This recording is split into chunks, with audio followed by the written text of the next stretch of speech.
Le RHDP est une organisation terroriste. Aïe, Keïta. Est-ce que ça c'est pas fort? Je répète. Allez réveiller les gens à 4 heures du matin avec des bombes lacrymogènes. Seul un parti politique terroriste peut faire ça. Ouattara, c'est un terroriste qui a détruit la vie d'Adama Bitogo. Adama Bitogo ne tient à rien aujourd'hui. Ils ont détruit la vie du gars. Ils ont détruit sa fortune. C'est fini pour lui.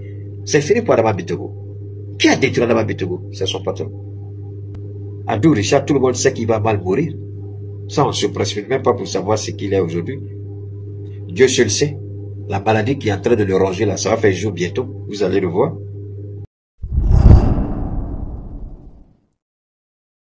Je m'assois et puis je commence à regarder ma télé qui est un écran de cinéma. Et puis je tombe sur un petit, un certain Touré Mamadou, que j'ai juré devant vous, pas plus tard que la dernière fois, de ne jamais parler de lui, parce que parler d'une merde comme lui, c'est lui accorder une valeur, une importance qu'il n'a pas. Et moi, je me vois mal en train de parler d'un individu pareil. Mais ce qui s'est passé, c'est quoi? Les quelques secondes que j'ai pu écouter, j'ai cru comprendre qu'il s'adressait à la jeunesse ivoirienne. Je crois qu'ils étaient à la Fondation Félix Houphouët-Boigny à Yamoussoukro. C'est quand j'ai entendu les jeunes, j'ai dit, pop, attendez, on va voir ce qu'il va dire. Faites les projections sur vos télévisions écran à la maison. Augmentez les volumes dans les rues d'Abidjan, de Yamoussoukro, de Bouaké, de Korogo, de Dioné, d'Abangourou, de Bondoukou, de Tengrela, de Farkesedougou, de Benjerville, d'Anyama, de Grand Bassam, de Dabou. Mettez les volumes. À Zoupé, à Beauville, Toumoudi, Vavo, Saint-Fra, mettez les volumes. À Daloa, où il paraît que c'est à Daloa qu'il est né, là, le petit Touré, c'est ça? Il paraît que c'est à Daloa, parce que je ne sais pas trop d'où il vient. En réalité, je ne sais même pas qui il est. Quand il y a des malades, des dévergondés, des déracinés, des voleurs, des menteurs, des conjurateurs, des manipulateurs, des farceurs, des fossoyeurs, des indignes qui se font appeler Ivoiriens alors qu'en réalité ils ne le sont pas. Touré Mamadou, de l'intérieur est corrompu et l'extérieur est pourri. Mais les gens ne voient pas. Je vais vous faire le plaisir de savoir qui est Touré. Mais vous allez écouter ses propos d'abord. Et puis nous allons parler. Pourquoi je veux parler? Parce que je vois la Côte d'Ivoire comme une bombe à retardement. Je vais vous parler. Pourquoi je veux parler de cette merde aujourd'hui, cette canaille, alors que je vous ai dit, je ne veux pas lui accorder une importance qu'il n'a pas. C'est parce qu'il a touché à deux choses qui interpellent ma conscience morale. La manipulation de la jeunesse a commencé. Les enfants soldats, ceux qui prennent les armes. Le RHDP est une organisation terroriste. Aïe, Keïta. Est-ce que ça c'est pas fort? Je répète. Le terrorisme, le président Assimi Goïta nous a développé à Sikasso 3 types de terrorisme. Le terrorisme communicationnel, le terrorisme économique, c'est-à-dire financier, et le terrorisme armé. Mais il y a aussi le terrorisme diplomatique. Le RHDP est une organisation politique terroriste. Au même titre que Daesh, au même titre que Boko Haram, parce que Boko Haram tue, le RHDP tue. Boko Haram ment, le RHDP ment. Boko Haram, c'est la propagande, le RHDP, c'est ça. Donc le RHDP d'Alassane Ouattara est une organisation terroriste que je vais démontrer tout de suite par A plus B. Si je me trompe, rappelez-moi à l'ordre.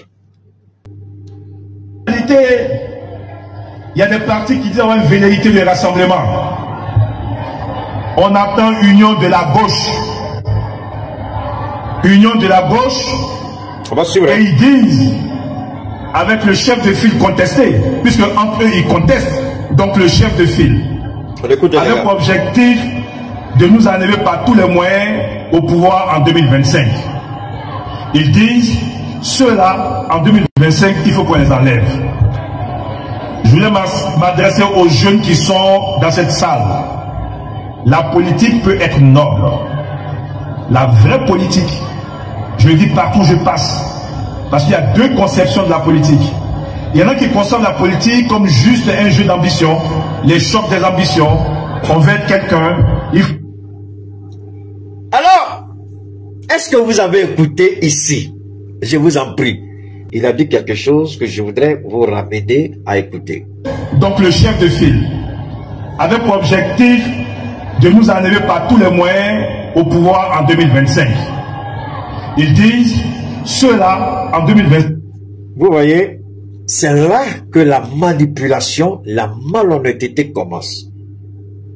Vous enlevez par tous les moyens, et là, ici, il fait semblant d'utiliser cette expression pour remonter les jeunes du RHDP, ce parti terroriste.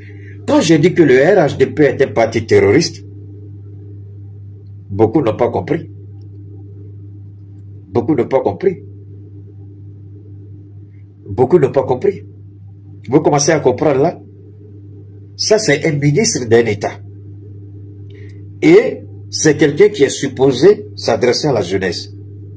Le porte-parole adjoint du parti terroriste appelé RHDP, qui est un parti terroriste, ils disent qu'en 2025, ils vont nous enlever par tous les moyens. Ça n'a jamais été dit ainsi en Côte d'Ivoire. Les autorités politiques, les opposants n'ont jamais dit ça. Alors, peuple de Côte d'Ivoire, ce message-là s'adresse plus à la jeunesse ivoirienne. Je vais vous expliquer du mieux que je peux pour que personne ne dise qu'on n'a pas compris et qu'on a été manipulé. Donc, je vous invite à écouter très bien ce que je dis, parce que la moindre petite erreur va coûter cher à la Côte d'Ivoire, et la bombe de retard, et la bombe à retardement,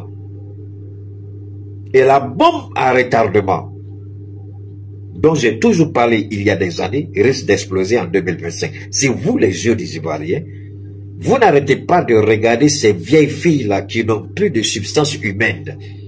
C'est cette merde, ce voleur, cette canaille qui a dit aux Ivoiriens, à la jeunesse ivoirienne, 1 milliard par jour. Les Ivoiriens, ils sont restés là.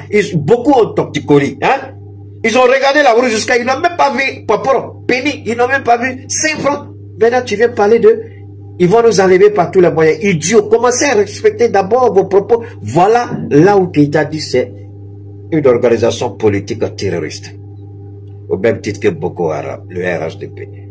Vous avez menti. Le 7 août 1923, le 7 août 2023, après-demain, ce sera le 7 août 2024. Ça fait 1 an, jour pour jour, que Alassane Ouattara a promis aux Ivoiriens 1 milliard par jour pour la jeunesse. Déjà, nous sommes à 366 milliards que les Ivoiriens n'ont pas encore vu. Pourquoi Touré Mamadou ne s'explique pas? Il ne justifie pas ces 366 milliards que les Ivoiriens n'ont pas encore vu, que la jeunesse n'a pas encore vu. C'était le 6 août 2023. Et dans 2 jours, nous allons entrer, demain précisément, aujourd'hui c'est le 5, demain mardi, sera le 6 août 2024. Jour pour jour. Pourquoi la jeunesse n'a pas encore vu ces 1 milliard par jour? Alors pourquoi vous prenez les jeunes de Côte d'Ivoire comme des idiots, comme des marionnettes, vous mentez, vous les manipulez, et puis vous venez encore leur dire, juste pour les mettre en chose, pour les énerver, ils vont nous enlever, ils vont nous enlever. Donc jeunes de Côte d'Ivoire, voilà ce que le RHDP attend de vous. Vous êtes la chair à canon. Vous êtes le rempart. Vous êtes les idiots. Vous êtes les pervers. Vous êtes les malades. Vous êtes. Vous êtes allé à l'école, il n'y a pas de débauché. Vous êtes allé à l'école, vous n'êtes même pas capable de soutenir vos parents avec 1 centime. Eux, ils continuent de vous enrouler, de vous enrouler, de vous enrouler. Ils vous mentent, ils vous mentent, ils vous mentent. Vous les écoutez. Cette bêtise humaine appelée Touré Mamadou, cette canaille, ce voleur, ce PD. C'est ça là. Jeune Ivoirien, c'est ça là que vous voulez. C'est ce parti-là encore que vous voulez. Où sont vos 1 milliard? Posez la question à cette merde de Touré Mamadou. Où sont vos 1 milliard? Vous ne les avez pas encore vus. Alors ils veulent maintenant que vous allez vous tuer. Vous allez vous sacrifier. Parents, parlez à vos enfants. Vos enfants ne sont pas la chair à canon du RHDP, qui est un parti terroriste. Ils jouent sur la fibre. Pas la fibre patriotique. Mais ils vibrent sur quoi? Ils veulent créer une sorte de psychose. Ils vont amener la guerre. Ils vont amener la guerre. Ils vont nous chasser par tous les moyens. Rappelez-vous 2010-2011. Mais qui provoque la guerre? C'est eux qui ont envoyé la guerre en Côte d'Ivoire. Le 19 septembre 2002. Le 24 décembre 1999. C'est Alassane Ouattara. Le 24 décembre. Le Père Noël. Guéhi, paix à son âme. Le 24 décembre. Le 24 décembre 1999, c'est Alassane Ouattara. Le 19 septembre 2002, c'est Alassane Ouattara. Les 3000 morts, c'est Alassane Ouattara, puisque Gbagbo Laurent a été innocenté. Mais pourquoi Ouattara n'a jamais été entendu? Pourquoi vous, jeunes de Côte d'Ivoire, vous ne pouvez pas réfléchir un tout petit peu? C'est ça la politique là? Un pain, sardine, votre vie se limite à un pain et une sardine, une boîte de sardines, 2000 francs, 3000 francs. Alors si c'est ça, pourquoi vous n'irez pas travailler pour moi, je vais vous payer? Parce qu'au moins je peux embaucher 100 jeunes que je peux payer à la fin du mois. Même si c'est 50 000, je peux vous payer. Ça au moins c'est mieux que boire des sardines par cérémonie. Au moins si vous travaillez pour moi en Côte d'Ivoire, je vous paye 100 jeunes, 50 000 par personne, le minimum. Alors vous voyez, regardez la connexion qu'il fait. La manipulation qu'il fait entre les propos de l'opposition politique et les jeunes qui sont dans la salle. Ils veulent nous enlever par tous les moyens. Vous les jeunes, vous ne devez pas accepter ça. Ils veulent nous enlever par tous les moyens. Vous les jeunes, vous devez mourir pour nous. Ils veulent nous enlever par tous les moyens. Vous les jeunes, vous ne devez pas accepter ça. Voilà le RHDP, l'organisation terroriste en Côte d'Ivoire appelée parti politique. Écoutons encore. La politique peut être noble. Écoutons. La vraie politique, je le dis partout où je passe. Parce qu'il y a deux conceptions de la politique. Voilà. C'est ici qui m'intéresse. C'est ça là qui m'intéresse. Les gens parlent souvent, ils oublient l'idiot. C'est pourquoi j'ai dit que cette canaille, cette merde, s'il est garçon et qu'il est vraiment le fils de son père et de sa mère, et puis il est vraiment, il sait qu'il est vraiment touré et qu'il est vraiment ivoirien, wallah, s'il ne relève pas ça dans ce défi là, que Dieu le maudisse à jamais. Si tu es garçon touré, moi je te lance ce défi. Je vais t'enlever ta culotte de pédé là. Les Ivoiriens ne vont même pas te reconnaître. Alors écoutez ce qu'il va dire ici. Je vous en prie. Écoutez très bien. Comme juste un jeu d'ambition, les chocs des ambitions, on veut être quelqu'un, il faut qu'on soit en quoi de là pour que je m'y mette. Ça c'est une certaine école de la politique. Allah, Dieu est bon, Dieu est glorieux, Dieu est bon. Allah, Allah, Dieu est bon. Entre toi, je vais m'y mettre la politique d'ambition. Alassane Ouattara, à la mort de Félix Houphouët-Boigny, cette merde, cette canaille qui ne sait même pas de quoi il parle, cette vermine, ce manipulateur, ce corrompu, cet indigne appelé Ivoirien alors qu'il ne l'est pas, ce voleur, ce raté, cette canaille. À la mort d'Houphouët, en 93, son président, son mentor qui va présenter comme étant l'excellence par excellence, la véritable moralité de la politique par excellence, Alassane Ouattara. À la mort d'Houphouët, lui qui était le régent, premier ministre et président, parce que la constitution de l'État de Côte d'Ivoire ne prévoyait pas cette situation. Pendant 3 ans, il était premier ministre et président, parce que la constitution ne prévoyait pas des dispositions à ce niveau-là. Donc, il est resté premier ministre et président par régent. Président intérimaire. 3 ans. À la mort d'Houphouët, il empêche la Cour constitutionnelle, je ne sais pas si c'était à l'époque, c'était la Cour constitutionnelle, le Conseil constitutionnel, de s'auto-saisir ce que dit la Constitution. Il refuse cela. Entre-temps, puisque c'est lui qui voyait Houphouët, alors il veut présenter Ouattara comme étant la moralité par excellence. Et Allah. Les gens, attendez, je vais faire quelque chose pour vous. Et puis, écoutons. Il y a l'autre école de la politique qui est celle du président Alassane Ouattara, qui conçoit la politique un jeu d'ambition éthique. Écoutez bien, écoutez bien. Je voulais m'adresser aux jeunes qui sont dans cette salle. Écoutez. Hein? La politique peut être noble. La vraie politique, je le dis partout où je passe, parce qu'il y a deux conceptions de la politique. Il y en a qui conçoivent la politique comme juste un jeu d'ambition, les chocs des ambitions. On veut être quelqu'un, il faut qu'on soit au-delà de l'autre pour que je m'y mette. Ça, c'est une certaine école de la politique. Il y a l'autre école de la politique qui est celle du président Alassane Ouattara, qui conçoit la politique comme un instrument au service des populations. Un instrument qui nous permet d'agir tous les jours pour améliorer les conditions de vie de nos populations. Lorsqu'on est dans cette école, on a forcément une vision. Parce que tous les jours, on se questionne. Qu'est-ce qu'on peut faire? Qu'est-ce qu'on peut améliorer? Comment aider les populations à sortir de la pauvreté? Comment mettre de l'eau? Comment mettre l'électricité, etc. Ok, ça suffit. Ceux qui disent... Vous savez, il y a deux écoles de la politique, selon lui. Il y a la politique des ambitions et il y a la politique de la saine appréciation de réalité, c'est-à-dire la politique d'investissement, la politique de réalisation, la politique de prise en compte, la politique de développement. Alors, les jeunes dont les parents ont eu leur maison cassée par le RHDP, le soi-disant déguerpissement qui en réalité n'est pas un déguerpissement, qui est le vol à ciel ouvert des terres des Ébriers, des Achans. Ça, c'est la politique de Ouattara. Ouattara vole les Ivoiriens à Abidjan. Ouattara est en train de s'accaparer de toutes les terres d'Abidjan. J'ai alerté les Ébriers, les Achans, les Adjoukourou. Je leur ai dit, vous jouez un jeu dangereux. Ouattara va vous dépouiller et vous déposséder de tout. Aujourd'hui, on voit ça. Voilà quelqu'un qui dit, Ouattara se pose des questions. Est-ce que Ouattara s'est posé des questions avant de détruire, de casser les mosquées et les églises? Non. Est-ce que Ouattara s'est posé des questions? Le président de ce club, de ce parti terroriste, parce que vous créez la terreur. Le terrorisme, c'est ça. Regardez ce qui s'est passé à Yopougon-Jesco.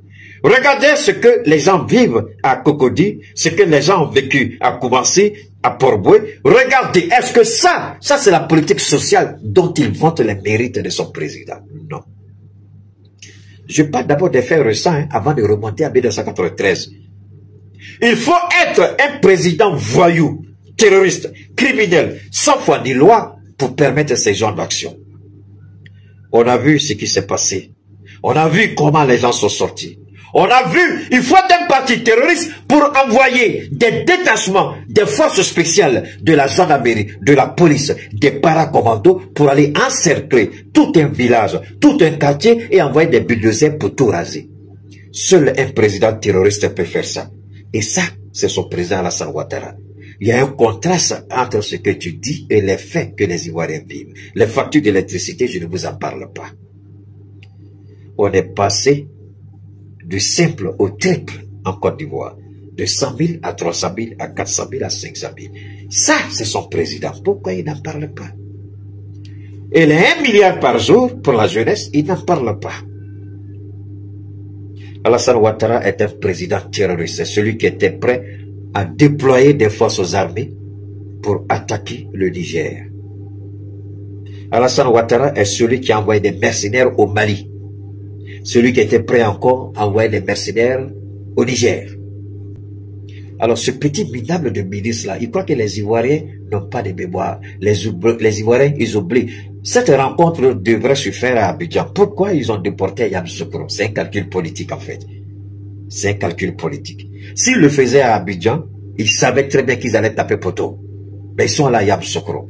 Croyant détourner l'attention des gens. On va à Yamoussoukro et puis la RTI sera là, la retransmission sera faite. Mais si vous le faites à Abidjan, après les crimes qu'on a commis, les actes terroristes qu'on a commis, allez réveiller les gens à 4 h du matin avec des bombes lacrymogènes. Seul un parti politique terroriste peut faire ça. Mais il ne le dit pas cette merde dans cette cadre. Je vous ai dit, je suis votre pire cauchemar. Priez Dieu que je ne tombe pas sur vos publications, sinon je veux vous dépouiller. jusqu'à enlever votre culotte. Cette merde-là, est-ce qu'il sait de quoi il parle? Ce voleur-là, est-ce qu'il sait de quoi il parle? Mais il y a quelque chose de fondamental qui se passait dans la salle que beaucoup de gens n'ont pas fait attention. Voilà un gars qui parle et dit Alassane Ouattara, sa politique, c'est le bien-être social. Mais quand Alassane Ouattara envoie des commandos gendarmes et policiers à 4 h du matin, encercler un quartier, lancer des lacrymogènes, est-ce que le déguerpissement exige une intervention à 4 h du matin? Si on n'est pas terroriste, est-ce qu'on peut faire ça? Si on n'est pas un président terroriste, si on n'est pas un régime terroriste, est-ce qu'on peut faire ça? À 4 h du matin, vous encerclez maison des gens et puis vous lancez des lacrymogènes. Les gens ne peuvent même pas récupérer. Tout ce qu'ils peuvent prendre, c'est quelques habits. Télévision, réfrigérateur, climatiseur, tout est détruit, tout est parti.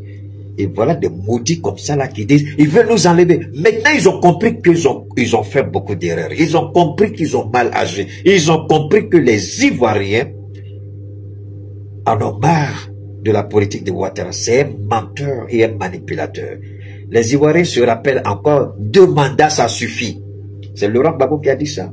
Non, c'est Alassane Ouattara. Il dit la place des ambitions. Mais la politique, c'est l'ambition. C'est l'ambition que vous avez pour les autres. C'est l'ambition que vous avez pour votre pays. Moi, je suis ambitieux. On peut avoir une ambition noble pour son pays. Assimi Goïta a une ambition noble pour le Mali. Le capitaine a une ambition noble et on le voit au quotidien. Comment ces présidents-là sont, en un temps record, sont en train de changer le visage de nos États. Quand tu viens, tu veux utiliser la jeunesse. Je ne suis pas PDC, je ne suis pas RHDP. Je soutiens le président Laurent Gbagbo parce qu'il est panafricain. J'accompagne le président Tidjane Thiam parce qu'il a une vision noble pour son pays. Mais je n'accepterai pas, parce que le problème c'est quoi? Quand nous refusions de regarder du côté de la Côte d'Ivoire ce qui se joue, c'est dangereux. Parce que c'est eux qui disent là qu'ils sont, comment ils disent ça? Ils sont démocrates. C'est chez eux il y a la démocratie. Nous, on est des putschistes. Eux, ils sont démocrates. Alors quand ce malade, ce menteur, ce voleur, ce corrompu de Touré Mamadou, je vais vous montrer encore son image, cette merde, cette bêtise humaine, cette racaille, cette pourriture de Touré Mamadou, regardez bien. Avant, il n'était pas comme ça. Hein. L'argent volé, l'argent des Ivoiriens l'a rendu propre. Avant, il était chétif. Avant, il était minable. Avant, il était squelettique. Avant, il était maigrichon. Il mangeait tellement mal qu'il avait de la peine à s'habiller correctement. Il pouvait porter la même chemise pendant une semaine. Mais aujourd'hui, il est gros. Il peut parler. Parce que lui et son patron, ils ont suffisamment volé l'argent des Ivoiriens. Je n'ai pas encore terminé avec lui. Alors, son président, son patron, qu'il présente comme le meilleur candidat de tous les temps. À la mort du fouet, je reviens, il dit, j'attendais l'Élysée. Écoutez très bien, s'il vous plaît.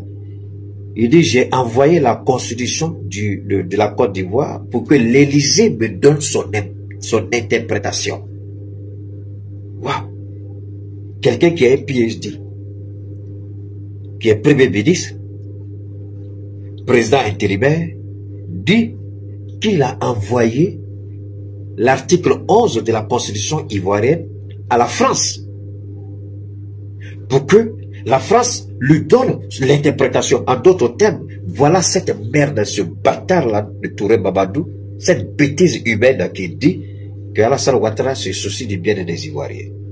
Donc en Côte d'Ivoire, à cette époque, il n'y avait pas de personnes capables de lui donner une interprétation correcte. Alors qu'à l'époque, Henriette Dagri-Diabaté était ministre, garde des Sceaux, ministre de la Justice de la Côte d'Ivoire. La même Henriette Diabaté qui l'a nommée grand chancelière et puis après, elle a la retraite là. Henriette Diabaté, donc, Alassane Ouattara même ne faisait même pas confiance à ceux qui l'entouraient en 93. Ah, petit bâtard là, il ne connaît pas ça. Tu t'es dit, si tu fais tes bêtises, il faut rester là-bas. Donc, en 93, Alassane Ouattara ne faisait même pas confiance à Henriette Dagri-Diabaté, qui était ministre de la Justice, garde des Sceaux. Alors que c'est elle qui devait, avec ses conseillers, donner une interprétation correcte de l'article 11. Alors qu'il n'y avait même pas de débat sur l'article 11.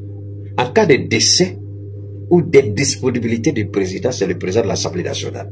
Article 11. Ouattara dit qu'il a envoyé ça à l'Élysée. Alors que Dagri était là, Diabaté était là, elle ne pouvait pas.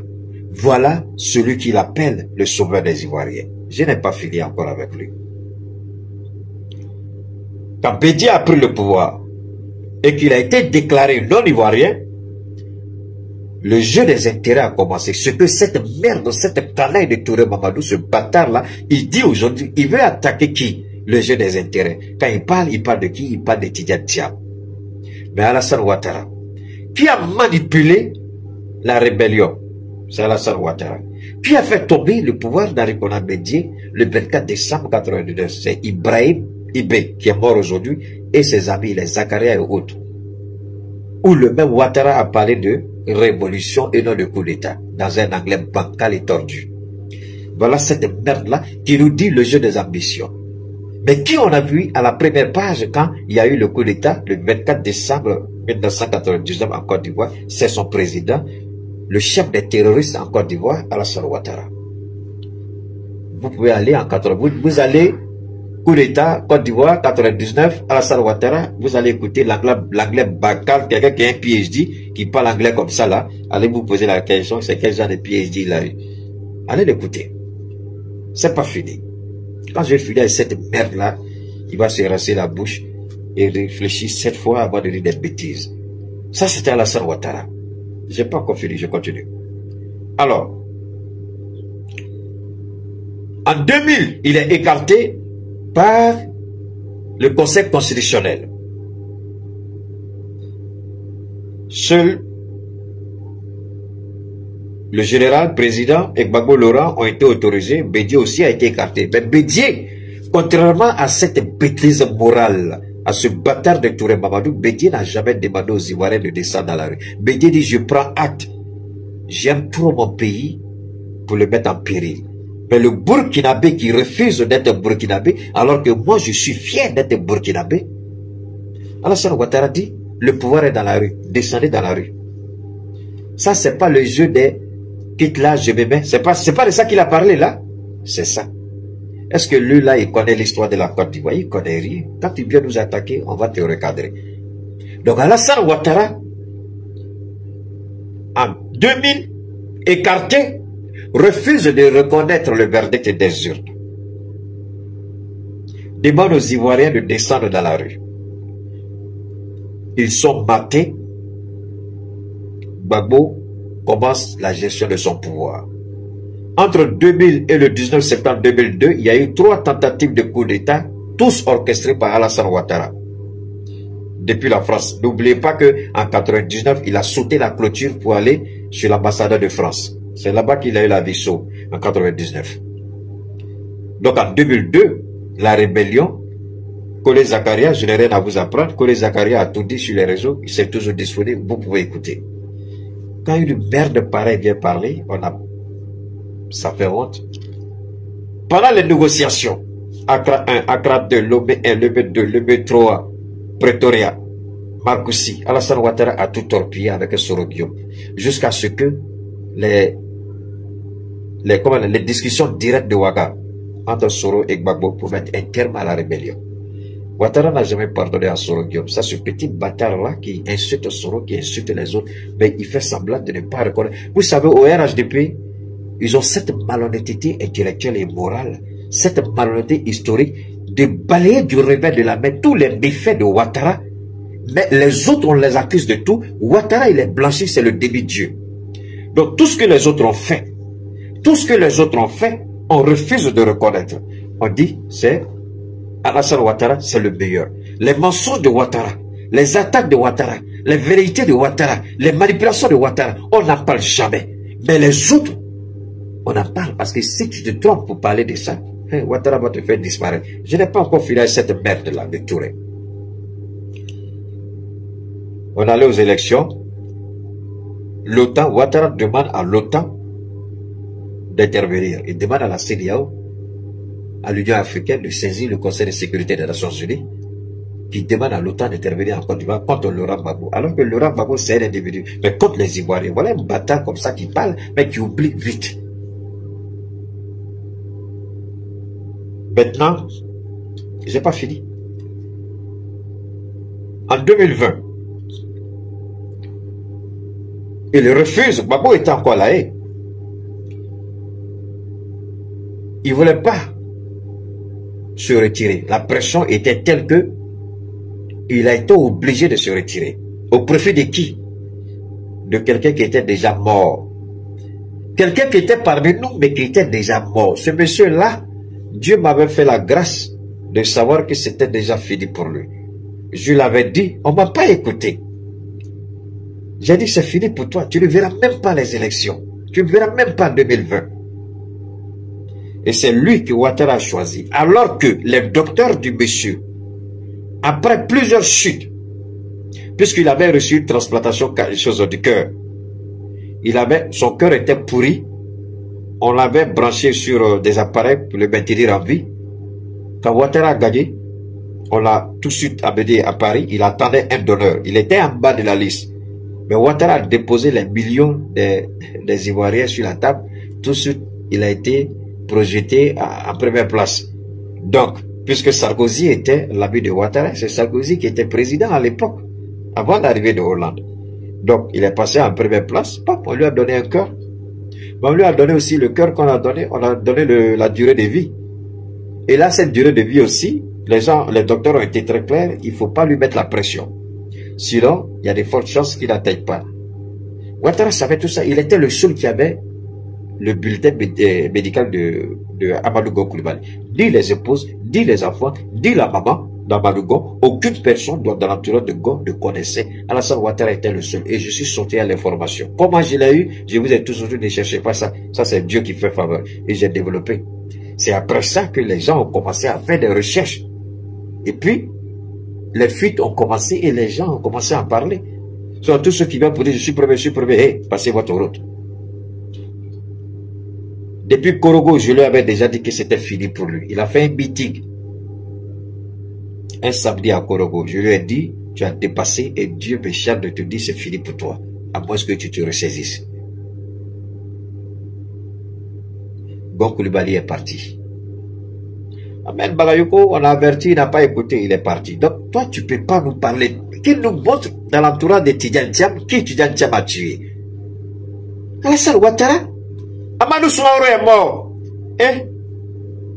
Ahmed Bagayoko est mort. Amadou Gon Coulibaly est mort. Il y a quel d'autre encore là? La femme de la petite femme, de Djeli, là, on a tué son mari, conseiller de Ouattara. Son mari est mort. Qui encore?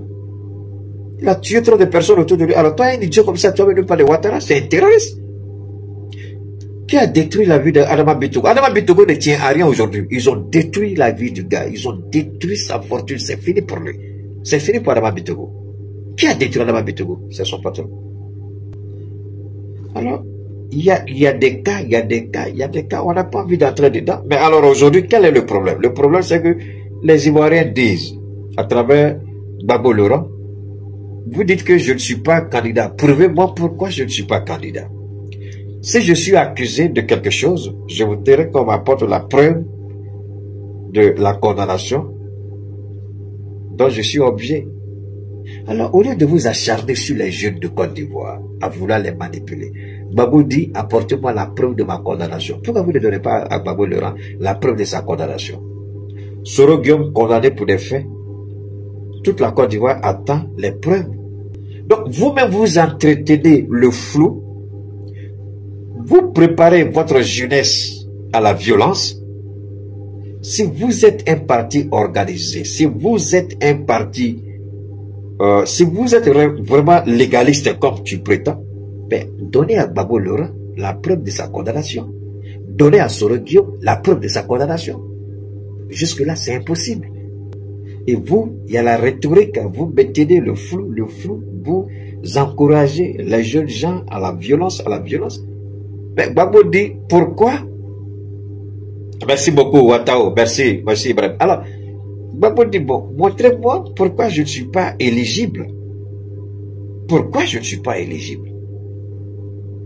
Vous l'avez condamné pourquoi? Mais cette BCAO là, La preuve, elle est là. La BCEAO n'a jamais porté plainte contre Laurent Gbagbo. C'est l'État de Côte d'Ivoire. Et d'ailleurs, ceux qui ont porté plainte, ceux qui ont jugé Gbagbo Laurent, c'est ceux-là même qui ont été payés par l'argent de la BCEAO. En tant que président de la République, il a nationalisé la banque centrale de la BCEAO qui appartient à l'État de Côte d'Ivoire. Il n'a pas cassé, il a pris un décret pour nationaliser et payer les fonctionnaires ivoiriens. C'est ça qu'on appelle casser la BCEAO là. Tous ces maudits qui sont là aujourd'hui là, n'ont-ils pas bénéficié de ce salaire là?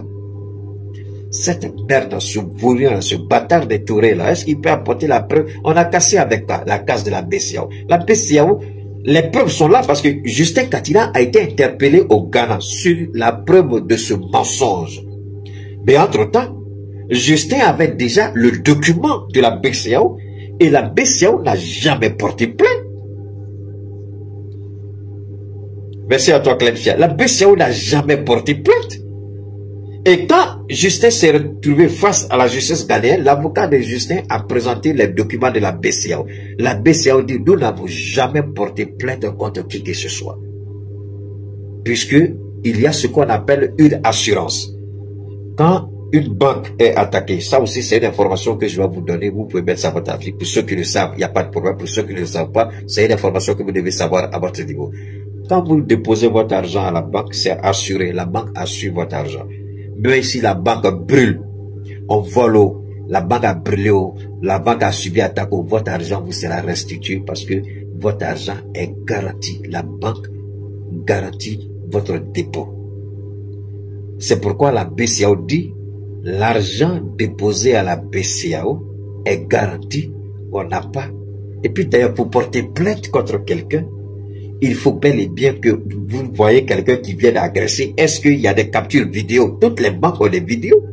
Est-ce qu'on a vu des gens aller ouvrir les coffres de la BCEAO? Non.